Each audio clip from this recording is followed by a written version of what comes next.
تجزیہ کے بقول القاعدہ سے قطع تعلق کی شرط طالبان کے لیے کڑوی گولی ثابت ہو رہی ہے، جبکہ امریکہ چاہتا ہے کہ طالبان ہر صورت میں یہ شرط قبول کر لیں کہ وہ القاعدہ، داعش اور دیگر بین الاقوامی جہادیوں کو امریکہ کے خلاف افغانستان کی سرزمین استعمال نہیں کر دیں گے۔ دوحہ میں موجود وائس آف امریکہ کے نمائندے ایوب خاورین نے بتایا ہے کہ مذاکرات کا ماحول منگل کو نسبتاً بدھ کے بدلہ نظر آیا ہے۔ منگل کو لگ رہا تھا کہ امریکہ کے خصوصی نمائندے زلمے خلیل زاد کسی بھی لمحے افغانستان روانہ ہو جائیں گے، جہاں وہ طالبان کے ساتھ طے پانے والی شرائط اور معاہدے پر افغانستان کی حکومت اور اتحادیوں کو اعتماد میں لیں گے، لیکن ایسا نہیں ہو سکا۔ اگرچہ توقع اب بھی موجود ہے کہ مسٹر خلیل زاد کوئی معاہدہ طے کرنے میں کامیاب ہو جائیں گے، لیکن بدھ کو ان کے الفاظ میں فریقین کے مذاکرات کاروں کا وہ موڈ نظر نہیں آیا جو منگل کے روز تھا۔ پاکستان نے زمین سے زمین پر ہدف کو نشانہ بنانے والے بیلسٹک میزائل کا تجربہ کیا ہے۔ رواں سال کیا جانے والا یہ دوسرا میزائل تجربہ ہے۔ پاکستانی فوج کے شعبہ تعلقات عامہ کے ڈائریکٹر جنرل نے ایک ٹویٹ میں کہا ہے کہ رات کی تاریکی میں زمین سے زمین پر 290 کلومیٹر فاصلے تک ہدف کو نشانہ بنانے والے میزائل غزنوی کا کامیاب تجربہ کیا گیا ہے۔ D G I S P R کے مطابق بیلسٹک میزائل متعدد قسم کے جوہری ہتھیار لے جانے کی صلاحیت رکھتا ہے۔ پاکستان کے دفتر خارجہ کا کہنا ہے کہ بھارت کی طرف سے متنازعہ جموں و کشمیر پر کیے گئے حالیہ اقدامات کے نتیجے میں اسلام آباد اور نئی دہلی کے لیے دو طرفہ بات چیت سے آگے بڑھنا اب ممکن نہیں رہا ہے، اور بھارتی زیر انتظام کشمیر کے عوام کے ساتھ اظہار ہمدردی کے لیے پاکستان کے زیر انتظام کشمیر میں سینکڑوں وکلاء نے جمعرات کے روز ایل او سی کی طرف مارچ کیا، جنہیں پولیس نے حد بندی لائن کے قریب جانے سے روک دیا۔ وکلاء کی طرف سے جمعرات کو احتجاجی ایل او سی توڑنے کا اعلان کیا گیا تھا، اور بھارت نے کشمیر سے متعلق پاکستان کے بیانات پر سخت رد عمل ظاہر کیا ہے، اور یہ کہتے ہوئے ان کی مذمت کی ہے کہ یہ جھوٹ اور فریب کے سوا کچھ نہیں ہے۔ وزارت خارجہ کے ترجمان رویش کمار کے مطابق یہ بیانات انتہائی غیر ذمہ دارانہ ہیں۔ ان خبروں کی تفصیلی رپورٹس ہمارے پاس ہیں جو کچھ دیر میں آپ کے لیے پیش کریں گے۔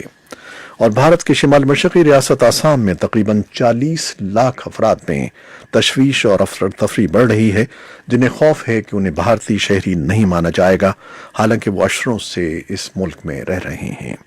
غیر قانونی تارکین کو اکھاڑنے کی مہم میں عہدیدار ہفتے کے روز ریاست کے حقیقی شہریوں کی حتمی فہرست شائع کر رہے ہیں۔ غیر قانونی تارکین کو شناخت کرنے کے عمل کو وزیر اعظم نریندر مودی کی ہندو قوم پرست پارٹی کی مضبوط پشت پناہی حاصل ہے۔ ریاست کے 33 لاکھ رہائشیوں سے، جن میں بیشتر غریب اور ان پڑھ ہیں، کہا گیا ہے کہ وہ اپنے دستاویزات دکھائیں کہ وہ یا ان کے آباء و اجداد مارچ 1971 میں بنگلہ دیش کی آزادی سے پہلے آسام میں مقیم تھے۔ انسانی حقوق کے کارکنوں کا کہنا ہے کہ یہ ان لوگوں کے لیے کسی ڈراؤنے خواب سے کم نہیں ہے۔ شام کے صوبے ادلب میں باغیوں کے زیر کنٹرول علاقے پر فضائی حملوں سے 9 شہری ہلاک ہو گئے ہیں۔ خبر رساں ادارے رائٹرز کے مطابق شام کے شمال مغربی علاقے مارات النعمان نامی علاقے میں فضائی حملے کیے گئے، جہاں سے ہزاروں افراد گزشتہ 2 ہفتوں میں حملوں کے ڈر سے نقل مکانی کر چکے ہیں۔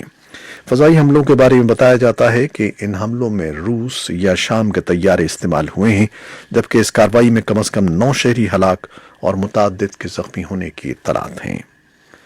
امریکہ نے ایران کے 2 نیٹ ورکس پر پابندیاں لگا دی ہیں، جن کے متعلق اس کا کہنا ہے کہ ان کا تعلق ایرانی حکومت سے ہے اور وہ خود کو پردے میں رکھ کر زیادہ تر ایرانی افواج کو فائدہ پہنچا رہے ہیں۔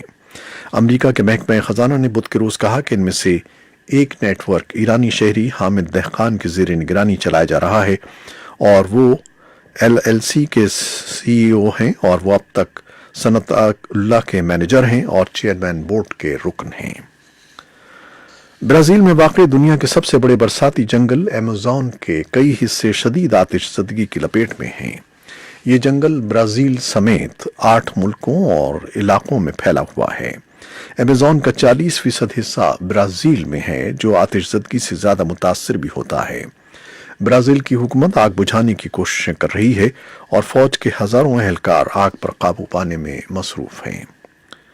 برطانیہ کے وزیر اعظم بورس جانسن یورپی یونین سے کسی معاہدے کے بغیر علیحدگی سے قبل پارلیمنٹ کو معطل کرنا چاہتے ہیں، تاہم حزب اختلاف کی جانب سے اس کی شدید مخالفت اور احتجاج سامنے آ رہا ہے۔ بدھ کی رات برطانیہ کے دارالحکومت لندن سمیت متعدد شہروں میں ہزاروں افراد نے مظاہرے کیے اور وزیر اعظم بورس جانسن کے ممکنہ اقدام کے خلاف نعرے بازی کی۔ یہ تھیں وہ خبریں جو فیس بک لائیو پر ہم نے آپ کے لیے پیش کی۔ ویب سائٹ اور ریڈیو پر ہمارا یہ 1 گھنٹے کا نیوز شو جاری رہے گا، ہمارے ساتھ رہیے گا۔ کیمرہ مین فواد الیاس کے ساتھ فیس بک لائیو سے اجازت چاہتے ہیں۔ اللہ حافظ۔